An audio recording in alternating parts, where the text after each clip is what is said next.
नमस्कार, आप देख रहे हैं एसपीडी न्यूज। दिन भर की ताज़ा खबरों के लिए अभी सब्सक्राइब करें एसपीडी न्यूज और खबरों में आगे बढ़ने से पहले वीडियो को लाइक जरूर से करें। और इसी के साथ दोस्तों, आज की पहली बड़ी खबर की ब्रिटिश मीडिया का दावा, जेलेंस्की को मारने की एक हफ्ते में हुई है 3 बार कोशिश, भेजे गए हैं 2 अलग अलग संगठन। आपको बता दें कि ब्रिटिश मीडिया ने दावा किया है कि यूक्रेन रूस के युद्ध के चलते यूक्रेन के राष्ट्रपति जेलेंस्की को पिछले एक हफ्ते में 3 बार मारने की कोशिश की गई है। यूक्रेन के राष्ट्रपति को मारने के लिए 2 अलग अलग संगठनों को भेजा गया था और ये भाड़े के सैनिक थे। साथ ही ब्रिटेन के अखबार द टाइम्स ने ये दावा किया है कि जिसमें इसे ये कहा गया है कि हत्या की ये कोशिश रूसी एजेंसी संघीय सुरक्षा सेवा की मदद से विफल कर दी गई है, क्योंकि एजेंसी के कर्मचारी यूक्रेन के साथ जंग के खिलाफ हैं। और इसी के साथ दोस्तों, अगली बड़ी खबर की रूसी मीडिया का दावा, यूक्रेन छोड़कर पोलैंड पहुंच चुके हैं जेलेंस्की। यहाँ पर आपको बता दें कि रूसी मीडिया का दावा है कि यूक्रेन के राष्ट्रपति जेलेंस्की पोलैंड पहुंच गए हैं। हाल ही में ऐसी खबरें आ रही थी कि जेलेंस्की युद्ध के बीच में देश छोड़कर कहीं चले गए हैं। ऐसे में रूसी मीडिया ने अब उनके पोलैंड में होने की जानकारी दी है। और इन सब के बीच अगली बड़ी खबर की, रूस ने यूरोप के सबसे बड़े न्यूक्लियर प्लांट पर कर लिया है कब्जा,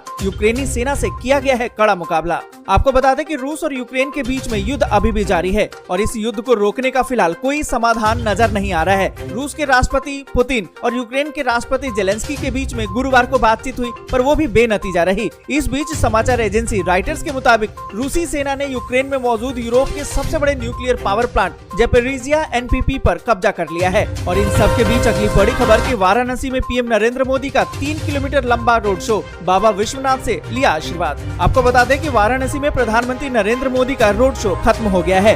रोड शो खत्म करने के बाद पीएम नरेंद्र मोदी काशी विश्वनाथ धाम कॉरिडोर पहुंचे और पूजा अर्चना की। इस दौरान पीएम नरेंद्र मोदी ने मंदिर में मौजूद पुजारियों से बातचीत भी की। और आपको बता दें कि पीएम नरेंद्र मोदी का ये रोड शो 3 किलोमीटर लंबा रोड शो था। रोड शो के लिए वाराणसी में भाजपा कार्यकर्ताओं के साथ स्थानीय लोगों की भारी भीड़ जुटी हुई थी। और इसी के साथ दोस्तों, अगली बड़ी खबर के, अवेसी को भविष्य का विकल्प मानते हैं पूर्वांचल के मुसलमान, बिगाड़ सकते हैं सपा और बसपा का खेल। आपको बता दें कि लोकसभा सदस्य असादुद्दीन अवेसी की अगुवाई वाली AIMIM उत्तर प्रदेश विधानसभा चुनाव में भले ही कुछ भी सीट न जीत पाए, परंतु भाजपा विरोधी दलों का खेल बिगाड़ने की भूमिका जरूर निभा सकती है। लेकिन इससे सपा बसपा का गढ़ माने जाने वाले पूर्वांचल के कई इलाकों में अपनी पैठ बनानी इसने शुरू कर दी है। AIMIM की मौजूदगी का आलम यह है कि पूर्वी उत्तर प्रदेश में मुस्लिम समुदाय के बहुत सारे लोग इसे भविष्य का विकल्प मानने लगे हैं। और इसी के साथ दोस्तों, अगली बड़ी खबर की, यूपी चुनाव के मद्देनजर गाजीपुर में अमित शाह की जनसभा, अखिलेश पर साधा निशाना। आपको बता दें कि उत्तर प्रदेश में विधानसभा चुनाव के लिए 6 चरणों के मतदान होने के बाद अब 7वें चरण को लेकर नेताओं का चुनाव प्रचार तेज हो गया है। इसी कड़ी में केंद्रीय गृह मंत्री अमित शाह ने शुक्रवार को उत्तर प्रदेश में गाजीपुर के जखनिया में जनसभा को संबोधित किया। अमित शाह ने सपा प्रमुख अखिलेश यादव पर निशाना साधते हुए कहा कि अखिलेश जी के चश्मे से सिर्फ उन्हें जाति और धर्म ही दिखाई देता है। एक लेंस से तो धर्म विशेष दिखाई देता है जिसे आप और हम नहीं देख सकते हैं, दूसरे लेंस से उन्हें एक जाति दिखाई पड़ती है, उसे भी हम दिखाई नहीं पड़ते हैं। सबका साथ सबका विकास सिर्फ भाजपा कर सकती है। और इसी के साथ दोस्तों, अगली बड़ी खबर की, बुलडोजर बाबा अब खाली होकर बुल और डॉग से खेलेंगे, वीडियो शेयर करके अखिलेश ने सीएम योगी पर कसा तंज।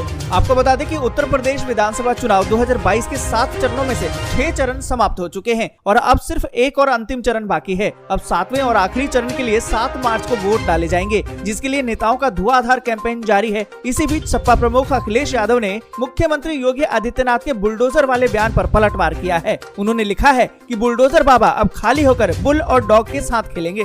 और इसी के साथ दोस्तों, अगली बड़ी खबर की, हमारे एक हाथ में विकास की छड़ी तो दूसरे में बुलडोजर की स्टीयरिंग, जौनपुर में बोले योगी। आपको बता दें कि उत्तर प्रदेश के मुख्यमंत्री योगी आदित्यनाथ ने कहा, भारतीय जनता पार्टी सरकार के एक हाथ में तो विकास की छड़ी है, दूसरे हाथ में बुलडोजर की स्टीयरिंग है। गुंडों और आतंकवादियों के खात्मे के लिए बुलडोजर का इस्तेमाल करते रहेंगे। और इसी के साथ दोस्तों, अगली बड़ी खबर की, मायावती का बीजेपी पर हमला, बोली कि मुफ्त कोरोना वैक्सीन राशन देना एहसान नहीं, सरकार का कर्तव्य। आपको बता दें कि बसपा सुप्रीमो मायावती ने आरोप लगाया कि उत्तर प्रदेश में भाजपा सरकार कोरोना वैक्सीन और मुफ्त राशन वितरण को मौजूद चुनाव में भुना रही है, जबकि ये सरकार की संवैधानिक जिम्मेदारी है कि वो बेसहारा लोगों की मदद करे। प्लीज दोस्तों अगली बड़ी खबर कि किसानों के खाते में आने वाले हैं इतने पैसे, फटाफट निपटा लें ये जरूरी काम। आपको बता दें कि किसान आर्थिक समस्याओं से ज्यादा जूझते हैं। इन्हीं समस्याओं को दूर करने के लिए और किसानों की आर्थिक तौर पर मदद करने के लिए हमारे देश में प्रधानमंत्री किसान सम्मान निधि योजना चलाई जा रही है, जिसके तहत साल भर में 6,000 रूपए 3 किस्तों में दिए जाते हैं। वहीं इस बार की किस्त मार्च महीने के आखिर में या फिर अप्रैल महीने के पहले सप्ताह में किसानों के बैंक खाते में आ सकती है। ऐसे में जरूरी है कि आप अपने कुछ काम निपटा लें, जिससे कि पैसा समय पर आपके खाते में आ सके। आपको बता दें कि अगर आप चाहते हैं कि आपको पीएम किसान योजना का लाभ मिले, तो पीएम किसान की वेबसाइट के मुताबिक लाभार्थियों को ई-केवाईसी अब करवाना जरूरी होगा। आप ऑनलाइन या फिर अपने नजदीकी सीएससी केंद्र पर जाकर अपना ई-केवाईसी करवा सकते हैं। इन सब के बीच दोस्तों अगली बड़ी खबर की रेलवे यूपी बिहार समेत कई राज्यों के लिए चलाएगा होली स्पेशल ट्रेनें। अगर आपने अभी तक होली पर घर जाने के लिए ट्रेन का टिकट बुक नहीं करवाया है तो आपके लिए खुशखबरी है। भारतीय रेलवे रंगों के पर्व होली को देखते हुए कई होली स्पेशल ट्रेनें चलाने जा रहा है। होली के त्योहार पर सभी लोगों को आसानी से रेलवे का टिकट मिल सके, इसलिए भारतीय रेलवे कई होली स्पेशल ट्रेनों को चलाने जा रहा है और रेलवे की तरफ से इसका ऐलान भी कर दिया गया है। आपको बता दें कि होली के मद्देनजर उत्तर रेलवे यूपी, बिहार, मुंबई और कई अन्य जगहों के लिए होली स्पेशल रेलगाड़ियों का संचालन करेगी। और इसी के साथ दोस्तों अगली बड़ी खबर कि अगर आपने किया ऐसा तो आपके बैंक खाते में नहीं बचेगा पैसा। आपको बता दें कि भारत के सबसे बड़े सरकारी बैंक एसबीआई ने अपने ग्राहकों को अलर्ट किया है। बैंक ने ट्वीट करके बताया कि अगर आपने केवाईसी के नाम पर या फिर एसएमएस या फिर ईमेल के जरिए आप कोई फ्रॉड के शिकार हो सकते हैं, इसलिए आपकी जमा पूंजी एक ही झटके में गायब हो सकती है। आपको बता दें कि बैंक ने ट्वीट करके बताया है कि किसी भी तरह के एसएमएस से बचें और किसी भी लिंक पे आप क्लिक न करें। केवाईसी अपडेट कराने के नाम पर भी धोखाधड़ी हो रही है। ऐसे में आपको ध्यान होना चाहिए कि केवाईसी को अपडेट कराने की अंतिम तारीख 31 मार्च 2022 है, तो आप समय रहते ब्रांच जाकर अपने केवाईसी को जरूर से अपडेट करवा लीजिए। और इसी के साथ दोस्तों अगली बड़ी खबर कि केंद्रीय कर्मचारियों को मिल सकता है होली का तोहफा, सैलरी में हो सकती है वृद्धि। यहाँ पर आपको बता दें कि होली से पहले केंद्र सरकार के कर्मचारियों को कोई अच्छी खबर मिलने वाली है। मीडिया रिपोर्ट्स की माने तो 7वें वेतन आयोग के तहत केंद्र सरकार के कर्मचारियों को कुछ अतिरिक्त बोनस मिल सकता है। माना तो ये जा रहा है कि सरकार पिछले 2 महीने के बढ़े हुए डीए बढ़ोतरी और बकाया का पैसा भी मार्च वेतन के साथ ही ट्रांसफर कर सकती है।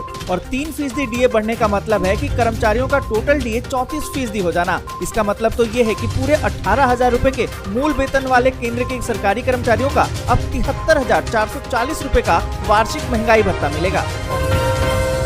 और इसी के साथ दोस्तों अगली बड़ी खबर की महंगाई झेलने के लिए रहे तैयार। चुनाव के बाद 12 रुपए लीटर तक बढ़ सकते हैं पेट्रोल और डीजल के दाम। आपको बता दें कि उत्तर प्रदेश सहित बाकी के राज्यों में विधानसभा चुनाव खत्म होने के बाद पेट्रोल और डीजल के दाम में 12 रुपए प्रति लीटर तक की बढ़ोतरी हो सकती है। पिछले 4 महीने से पेट्रोल और डीजल की कीमतें स्थिर हैं। अंतर्राष्ट्रीय कच्चे तेल की कीमतें गुरुवार को ही 9 साल में पहली बार $120 प्रति बैरल के ऊपर पहुँच गयी थी। शुक्रवार को थोड़ा कम होकर $111 पर आ गयी, लेकिन लागत और खुदरा दरों के बीच में खाई बट गई। और एक रिपोर्ट की माने तो तेल कंपनियों ने कहा है कि मार्जिन को शामिल करने के बाद कीमतों में 15.1 रुपए की बढ़ोतरी की जरूरत है। वीडियो आपको अच्छी लगी हो तो लाइक और शेयर जरूर कर दें। अगर अभी तक आपने चैनल को सब्सक्राइब नहीं किया है तो सब्सक्राइब जरूर